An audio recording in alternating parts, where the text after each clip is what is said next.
Mishnah, that the Mishnah says that although we don't differentiate between a man and a woman regarding losas and negative commandments, however, there are three exceptions. If a woman is a bas kohen, she's permitted to contaminate herself to the dead. It only applies to the male, not to the female. And in regard to cutting one's sideburns, rounding off the corners of the head, a woman's permitted. And also, hashchoshes pazocha, a woman's permitted to use a straight blade if she has facial hair to remove the hair from her face. Okay? Isi Tony, second wide line. Isi, his Mishnah his text had read, Af bal yikruchu noshim keturos. The Torah says that when a person is grieving over the dead, and he should pull out his hair to express his grief, it's a Torah violation. Lo yikruchu korcha. You're not permitted to create where there was hair growing by pulling out the hair to express one's grief. It's a Torah violation. Lo saseh. Apal yikruchu noshim keturos. Remember the Sefarno, what he says over there. Sefarno says, the Torah says, Bonam atem l'Shem Elokechem. You're God's children, therefore you're not permitted to lacerate yourselves, and you're not permitted to pull out your hair. No. Why is the person lacerating himself? Like even today in Africa, they go and they become so consumed with the grief, they take a shard of pottery and they they lacerate themselves because they can't contain themselves. That's the level of pain they're in. It's a Torah violation. I mean, why be self-destructive? It's not worth continuing. That's what is. That's the level of expression of grief. So the Gemara says two things. Firstly, a person has a certain security in life. He has his father, he has his mother. God forbid they die. It's a sin. What's left? I'm abandoned. But if you believe in God, what do you mean you're abandoned? You have a Kodesh Baruch Hu. That's how it's predicated on. So why are you grieving to such a degree? All's not lost. You have a God. That's firstly. Secondly, maybe you see grieving because the person is no longer here. Not for you, for the person. But the person is in a better place. He's in Olam Habo. So if he's in the world to come and he has a special issue of Kodesh Baruch Hu, he's in a better place now than he was before. So if it's you have the security. All's not lost. You have a Kodesh Baruch Hu. And if it's the person who died, he's in Olam Habo. So therefore, you have no right. That's the reason why, because the behavior will be an indication of denial of certain things which are fundamental to a Jew. That's why it's a Torah violation. They remember it's very, very profound support. I thought there was another. Those are the two things he says. What? Yeah, you lose money. Person wants to. Okay, so there is why you're not. That's called self-mutilation. You're not permitted to mutilate yourself. But that's not this. That's not this issue. I think there was another aspect that makes God look like a Russia if one over-inflicts oneself. Because we said that Hashem has the grand plan. We're going to favor it. Here a person is behaving in a way that seems to imply. What about if the person would take pottery and just smash it? That's the way he expresses his grief. It's not in violation. Specifically in this context. I mean, it would be the same question. Yeah, but I'm just saying, but he's explaining this. Yeah, but it's not because he's mutilating himself. You want to mutilate, so it's self-mutilation. It's a separate provision. This is specifically because Bonam Atem L'Shem Elokechem. It's predicated because Bonam Atem L'Shem Elokechem, therefore A and B is inappropriate. It's unacceptable. Yeah, it's a lack of emunah. If you have Hashem, the world's not lost. So can you or can you not break the pottery? You're not in violation. You're not in violation. You're not in violation. Isi is a time. I don't know if this is Isi. Before we had Isi ben Yehuda. Remember we had Isi ben Yehuda before? Regarding Pnei Seva Tokum. Does he have to be a Talmud Chacham besides age? Or each one individually? We rule like Isi. That a person, an elderly person, even if he's not a Talmud Chacham, you have an obligation to acknowledge his presence. You have to stand for him. That's what they say the tokum. Okay, my time in EC. Why does EC say that the woman is exempt from Bal Yikchu Korcho? That she's normally a Jew is not permitted to pull out here, but the Gemara later is going to say it's basically, we have this Gemara Makos at the end of Makos. The person takes a depilatory, and he puts it on his 5 fingers, something which removes hair, right? And he goes and he puts at one time 5 fingers, and simultaneously creates 5 bald spots, right? You're in violation. You're in violation of law 5 times, and even with 1 hasro, 1 forewarning, he gets 5 malchus. It's equivalent. He violated the law 5 times, even though he did it simultaneously. And the Gemara later is going to quote what's this lo yikru korcho. So we say lo yikrahu. What's the korcho? If you're pulling out here, there's going to be a bald spot. What's the korcho come to teach me? It comes to teach me this particular case. That if you do the act simultaneously and multiple bald spots come about because of this, you're in violation multiple times. Okay, I don't want to digress now. You don't need 5 asurs. You don't need. Okay. But my time in EC, why should a woman be exempt? If we equate the man and the woman regarding all lavim, why this lav should be exempt? The Dorish Ochi. This is the posuk. Bonim atem l'Hashem Elokechem. You are Hashem's children. Los is go to do. Los is go to means that's the laceration. There are 2 expressions in Torah. There's gedida and there's sarita. Sarita. One is with your nails, and the other is where you use a piece of pottery or an implement to lacerate your body. Okay? It means laceration. You can lacerate yourself either with a piece of pottery, or you can do it with your nails. You just pull out your flesh, and you tear yourself. So it says los is go to do. So is that a separate lav? Are they 2 lavim? Or regardless, we'll see in a moment. EC is of the opinion whether you use your nails or you use a piece of pottery, even though it's expressed, it's the same thing. It's the same lav. Same lav. Now, it's important just to look at the order. The sequence, the pasuk first says, Los is go to do. Los is go to is the laceration. Then it says, and you should not cause the removal of hair, the bald spot, between your eyes. First, what is beinei necha? Literal beinei necha or beinei by tefillin. What does that mean? It doesn't mean on your forehead. It means the hair, which is at the forefront of your head, which is almost aligned with between your eyes. Right? That's beinei necha. And the Gemara later is going to say that that's the reason why we have a gzera shovel. See, by the Torah says in 2 locations. It says by a Kohen, and it says by the Yisrael. Beinei nechem is stated by the Yisrael. By the Kohen, it says the rosh of nikru korcha, on the head. So we learn one from the other. The Yisrael, it's not limited to between. I don't have beinei nechem. I learned from tefillin. As tefillin, what does beinei nechem mean? Beinei nechem means only the front part of the person's head. That, but the back, further back, with the sides, that's not beinei nechem. So if a person would pull out hair to express his grief, any other from the sides, he wouldn't be in violation. So then I have a gzera shovel. See the Gemara later. Now, it's irrelevant. Anything which is called hair on the head, if you remove that hair to express your grief, it's still a violation.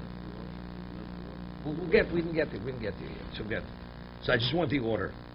So if you would read something as it reads, you would say, if bonim means bonim below bonos, correct? So, and you read this pasuk, it says, you should not lacerate yourself, you should not create the bald spot between your eyes on your head. So I would say, if I would exclude the woman, which is more logical to exclude? What's first stated? Bonim and Temeshem Losses Goldu. The bonim should not be Losses Goldu.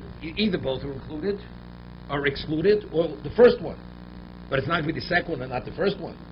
Right? Because the first one is juxtaposed to bonim. Bonim means bonim below bonos. We'll see in a moment. That's not the way the Gemara is going to interpret it.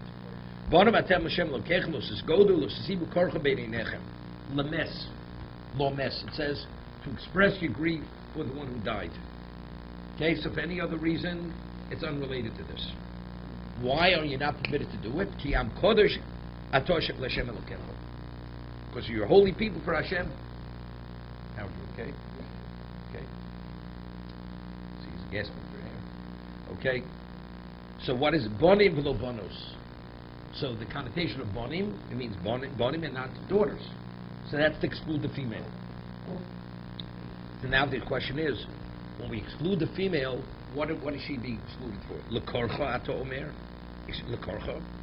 Is it for creating the removal of the hair? Ato omer l'korcha? O eino el l'gdido?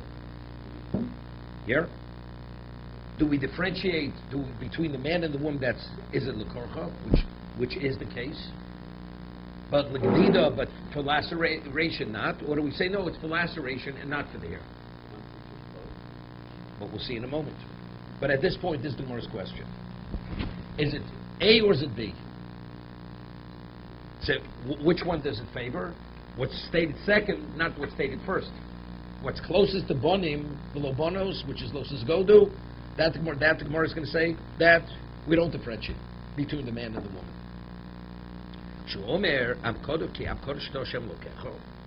Since the pasuk concludes, you're holy to Hashem, you're a holy nation to Hashem, so that's a reason to include the woman. So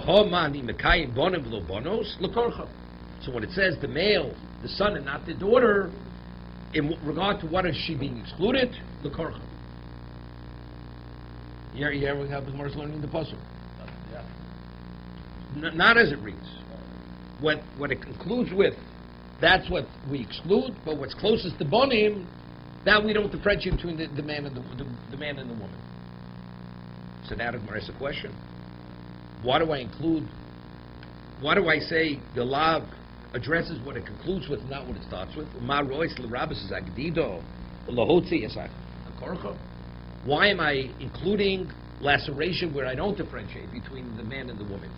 And we differentiate regarding korcha, creating the bald spot, pulling out the hair. You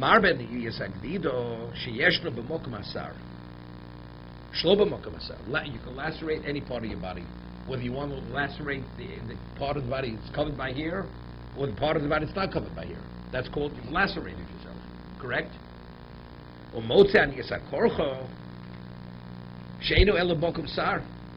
But I'm excluding, I'm saying we make the differentiate regarding korcha, because korcha only has relevance to what?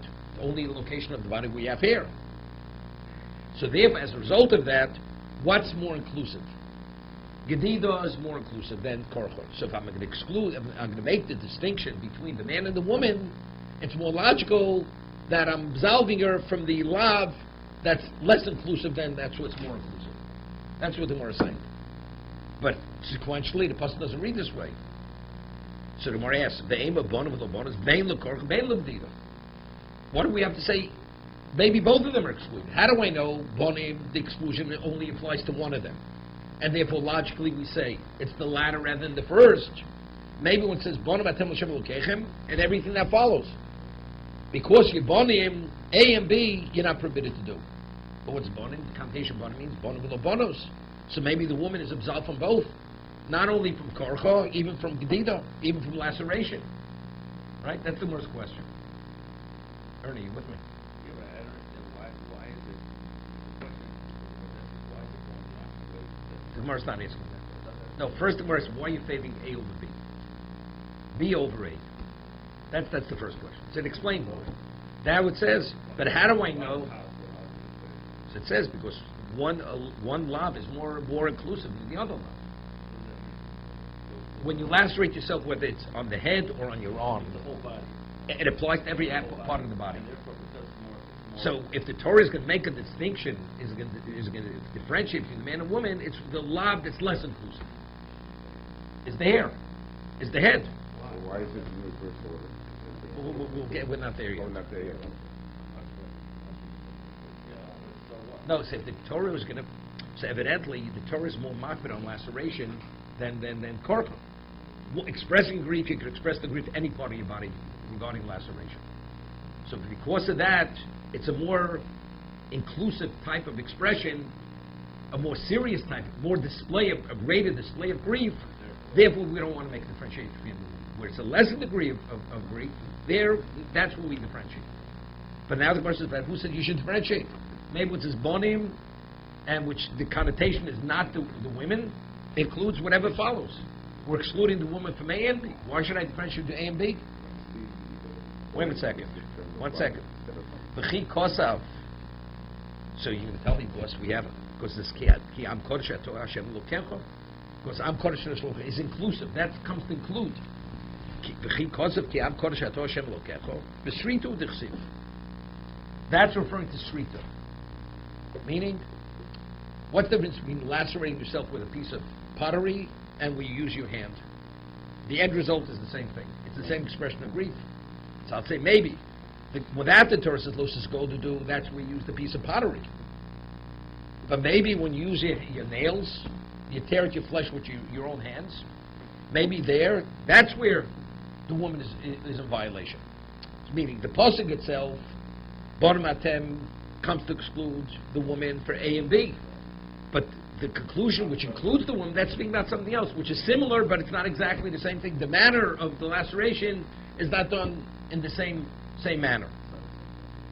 Even though it's not written in the pasuk. Yeah, right. So Gemara says, there's no differentiation between whether you lacerate yourself with a piece of pottery or use your hands. It's the same thing. Even though therefore, if we're excluding one, you're excluding the other. So if we're including one, the other one's included. So the pasuk, it's like it's disjointed, the pasuk. You should not lacerate yourself. You should not create the bald spot. We're skipping over, and bonim, the connotation, the inference is to exclude the woman. But she's not excluded from A, which is adjacent to the exclusion, it's the conclusion. Right? Which is korcha. And I'm kodesh Hashem lokecho, that, because that's an inclusive, that includes the woman. And since Isi doesn't differentiate whether you lacerate yourself with the pottery or with your hand, therefore we include the woman. So it has to be A or B. So since it's more logical to say B, therefore the first, and therefore the exclusion doesn't apply to the first, it applies to the second. The exclusion it applies to korcha, not to shrita, or not to gdida. Right? That's the way the Gemara is explaining it.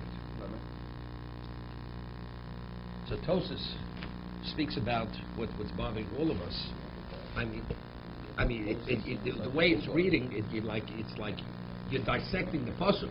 I mean, you're reading it in a disjointed way. I mean, at the end of the day, Tosas doesn't explain. Very often, one Torah saying straight. But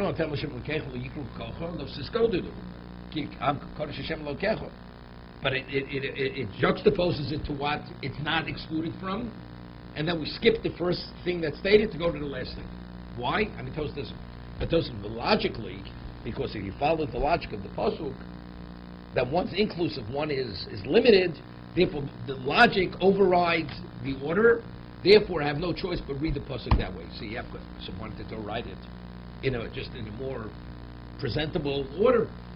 That Tosas doesn't explain. That's the way the Torah. That's why, for whatever reason, Hashem chose to write it to present it in this order. Good. Why does the Torah focus exclusively on the source of laceration, which is the loss of parents, and not another tragedies? For instance, if we learn of a pogrom where 300 Jews of Shalom died. Doesn't say it was parents, it says death. Death.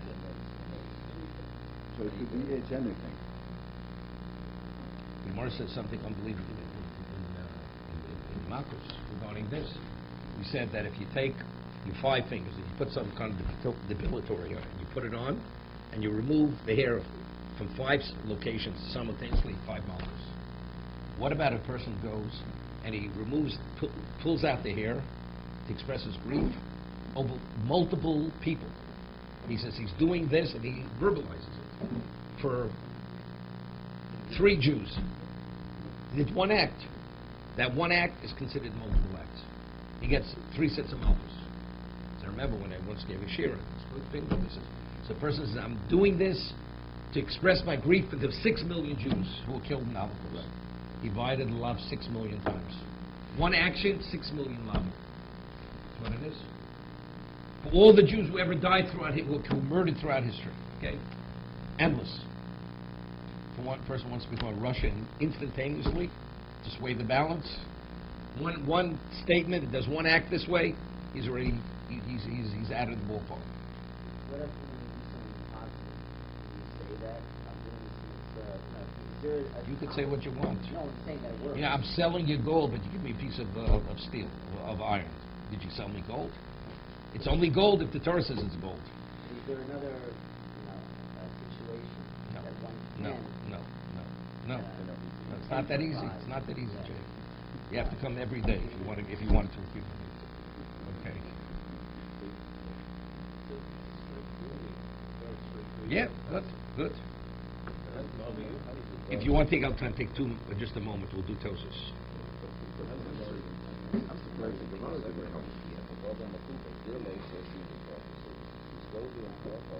Seem to be together. Whatever is one should be to the other. No, because it's going on bonim. That is going on bonim. Because for bonim it is both. We are connecting to for bonim. For the male, there's no difference. You should not do A, don't do B. Where does he see an exclusion for Bonim, what is the way you translate no, the no, bonim. no. Bonim means the male, not the Sorry, bas. inclusion. From the conclusion of the pasuk concludes. Ki am kodosh ato Hashem lokecha. What is that's totally superfluous. So what does the pasuk conclude with that? Who's am kodosh? That's including the woman. Although that could be offering the reason for this prohibition. What does Torah have to offer the reason? You shouldn't do a lames. Sometimes the Torah offers a reason. Okay. He understands it. That's not sufficient reason. Therefore, it's superfluous. So the only reason why it's stated is to include one of the two that's stated in the pasuk. One of the two. I mean, Abai and Rava give other reasons for Isi's position. And the Gemara explains why did they reject what to do with Isi. If they don't use Bonim as an exclusion, so what does Torah say, Bonim Atem? What do we learn from Bonim Atem L'Shem Allocation? That the Gemara discusses later. How would you say you put it on the front of not just what would the Torah put in instead? Doesn't have to say anything. Lo sikru korcha. Right? Lo yikru korcha. Don't do A, don't do B. Finish. We have to give a reason. Bonim Atem L'Shem Allocation. Don't do either. You explain it because And if you don't understand the philosophical reason, right? Don't do it. You're not supposed to do it. Finish.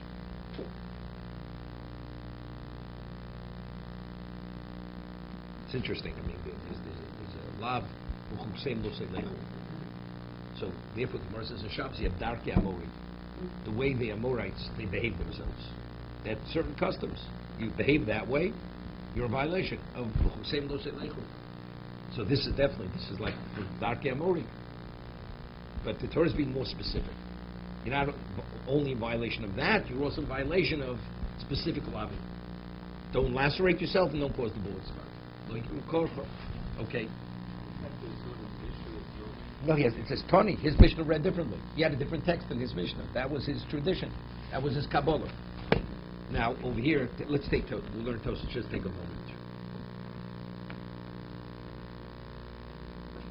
Bim Tomar, third line in Tosfos. Fourth line. I mean, it's just unusual. The Gemara concludes, right? Am Kodesh comes, the Gemara originally asked the question, how do you know Am Kodesh is including Gedida? Maybe the woman's excluded on both. And it comes to include Srita, which is not even mentioned in the Pasuk, or even there, it's later. Lo koya Gedida. I mean, we have one pasuk self-contained. I have an exclusion and an inclusion. So you'd say, no, the exclusion is fully an exclusion in the pasuk, and when it concludes to include, it's something which is written elsewhere. I mean, logically, that's not the way the Torah usually writes. So evidently, we're forced to say this. We're forced to say it. Why are we forced to say it? The Yishlomar. The nechle tfei l'meim ki am kodesh koya srito apish l'huska bosa parsho. The Torah prefers, because what the Gemara is doing, the way we're reading the pasuk now, the pasuk is totally disjointed, right? Bonim comes to excuse what's later, and what's first mentioned, we don't differentiate. So we prefer to say the exclusion is going on everything that's contained within the pasuk. Bonim v'lo bonos on A and B, and what it includes, it's elsewhere. But at least the pasuk is being read as we normally read a pasuk. That's what he's saying. The nechle tfei lemeimar ki am kodesh koy asrit apish luhuska bos parsha melasari samikra. You're dissecting the pasuk. I mean, it's like you're rearranging the words. The words don't stay. V'loma debonim atem lo koy el aloshes godudu. The somachlei. It's not going on loshes godu, which is juxtaposed to bonim, which is the exclusion. El akorcho shein somachlei. It's going on what's later stated in the pasuk, which is not juxtaposed. Shrei gedida hipsik when you stop. Shrei gedida hipsik inyon. The Torah first mentions loshes godu before it mentions loshes korcho.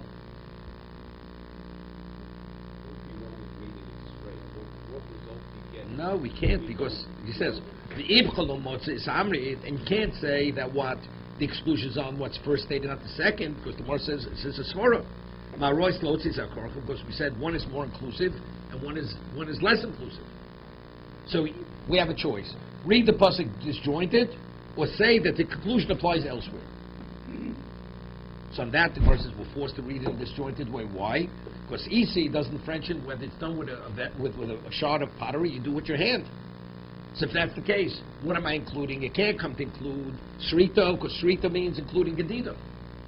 So I'm forced to say that Bonim comes to exclude what the conclusion of the pasuk is, rather than what's juxtaposed immediately to Bonim.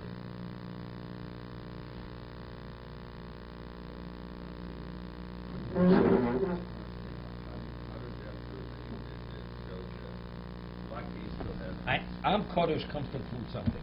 Well, if it comes to include nothing, that means it's coming to include something stated in that pasuk. Is it A or B? So, but logically, it can't be that. We've said because Shrita or Gedida, it applies to every aspect of the body, whether there's hair or no hair. Right? That's the svara. So I'm forced to say it's the second. So I have no choice but to read the pasuk in a disjointed way. So you have a question, why did God write it the way? I don't know why God wrote it this way. Maybe there are other things you're able to do in terms of that order. But, if we're saying the second one is included in the first, is that what we're saying? No, we're saying what's stated elsewhere, it's not included. No, there's no differentiation. It's not included in the first. So which one do we choose? We choose to exclude removing of the hair, but not laceration. Why? So it says because laceration applies to every part of the body, whether it's an area which is covered by hair or not covered by hair. Right, but it's possible to lacerate the head without removing the hair. No, we're not talking about removing the hair. We're talking about laceration. I understand. You don't have to remove the hair, but the provision of laceration, whether it's the flesh which is covered by hair or uncovered by hair, not because you're removing the hair. We're talking about lacerating, causing the wound. I'm still stuck why he chose the second one. Because they're different ideas. No, it's to express the same level of grief, but you're expressing it differently. One either by pulling out your hair or by lacerating yourself. You can lacerate your head, you can lacerate your arm. Anyway. So good.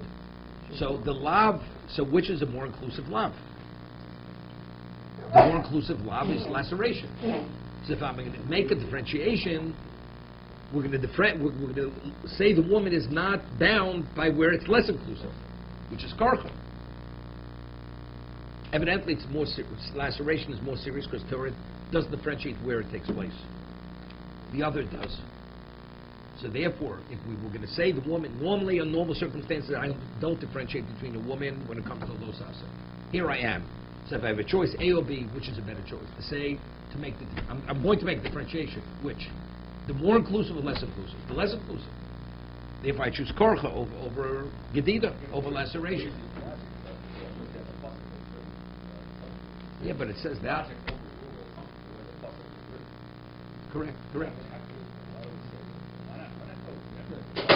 Because Chazal know how to read a pasuk, despite the fact that it's disjointed. That's how compelling the story is.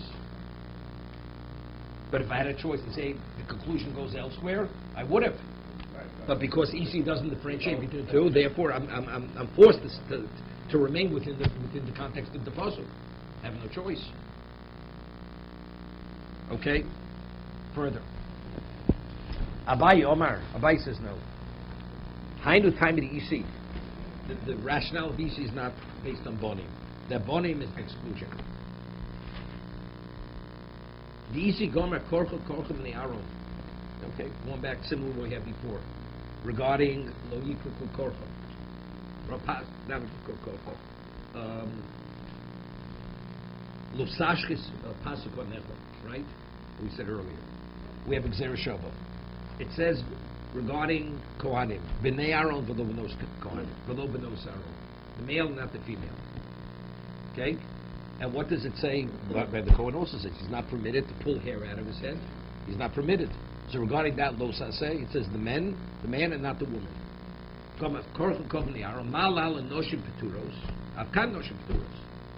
That's the right. As over there, we say it's the male and not the female. Regarding here, it would be the same. Okay, now we're going back to what we discussed. When the Torah says the woman by the Kohenes is not bound by the law, is it whatever is mentioned in that whole parsha, or it's only regard to contamination? Right? We discussed this yesterday regarding the other thing. The Chik Siv, he says, Bishvil on the Chik Siv Kro Bakuli Yonu Dichsiv. If we say that when it says B'nei Aaron to exclude the B'nos Aaron, it comes to include whatever all the provisions which are stated in that parsha. Nishta Kromine, B'teis Kal V'chomer. What do I need in Gzera Shava Korcha to apply to the woman? I have a Kal V'chomer. The Kohen, which normally the Torah obligates to a greater degree, and the Torah absolves the woman. So you have to tell me that the woman, the ordinary Jewess, is absolved. I have the Kal V'chomer to tell me she's absolved. The Tukhan is absolved. Definitely the Bas Yisrael is absolved. So what do I need the Gzera Shava? V'ana amino. What would I say? Ma Kohen Shiri B'ben HaKos Mitzvos Yiserus. Kohen usually the Torah gives additional mitzvos, and the Torah says B'nei Aaron v'lo B'nos Aaron. It's only the male and not the female. Yisrael L'Kolshkem. So what do I need in Gzera Shava to exclude the woman from Korcha? I'm able to derive that through the Kal V'chomer.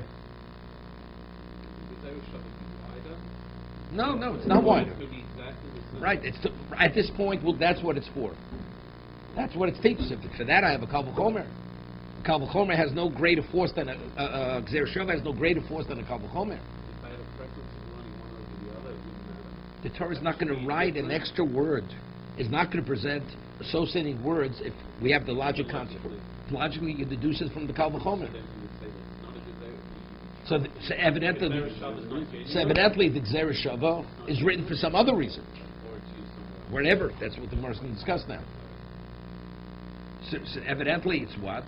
Ilav Gzera Shava, you know. If I wouldn't have the Gzera Shava, I would say when the Torah excludes the female by the Kohen, that's only from contamination dead. But everything that follows in the parsha there, we don't differentiate between the Kohen and the Kohenes, the Bas Kohen. But however, now that I have the Gzera Shava, which would be superfluous, tells me, you know something? Why do I need the Gzera Shava? Because that elucidates the reading of the parsha in Emor. That when we differentiate to the man and the woman, the Kohen it's not limited to Tumah. It's everything in the parsha. But how do I know that? Because otherwise the Gzera Shava is superfluous. Right? If it includes everything, I have the Kal V'chomer. So what do I need the Gzera Shava? The answer, if it's not for the Gzera Shava, I would say it's Hifsek, that it's only limited to Tumas Mess. Everything else, even the Bas Kohen is obligated. So what do I need the Gzera Shava to tell me no? To draw from there to over here, to the Bas Yisrael, regarding what? Can't be Tumah.